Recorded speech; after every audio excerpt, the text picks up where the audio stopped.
എന്തൊക്കെയോ കുഴപ്പമുണ്ടല്ലോ. അണ്ണാ രക്ഷിക്കണേ, ആരൊക്കെയോ ചേർന്ന് കാടിനെല്ലാം തീയിട്ടു. നീ പേടി കണ്ട, എങ്ങനെയെങ്കിലും പെട്ടെന്ന് വെള്ളം ഒപ്പിക്ക്. ഞാൻ മച്ചാന്മാരെ കൂട്ടിക്കൊണ്ടുവരാം. അണ്ണാ കാടെല്ലാം നശിക്കുന്നു, വേഗം വാ അണ്ണാ. ഒന്ന് പോടാ, ഞാൻ കിടന്ന് ഉറങ്ങട്ടെ. അണ്ണാ ഒന്ന് വേഗം വരാമോ, സഹായിക്കാമോ? ഒന്ന് പോടാ, എനിക്ക് വേറെ പണിയുണ്ട്. കൂട്ടുകാരെ, എന്നെ ആരും സഹായിക്കുന്നില്ല. നിങ്ങളുടെ സഹായമെങ്കിലും വേണം. വേഗം ലൈക്കും സബ്സ്ക്രൈബും ചെയ്യാവോ? നിങ്ങളുടെ സഹായം ഉണ്ടെങ്കിൽ ഈ കാടിനെ നമുക്ക് രക്ഷിക്കാം. എല്ലാവരും പറ്റുന്ന പോലെ വെള്ളമൊഴുക്കി.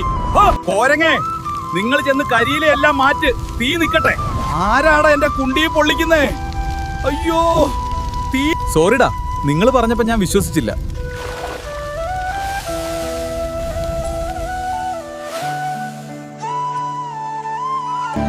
കൂട്ടുകാരെ, നിങ്ങളുടെ സഹായമുള്ളതുകൊണ്ട് ഈ കാടിനെ രക്ഷിക്കാൻ പറ്റി. നന്ദിയുണ്ടേ.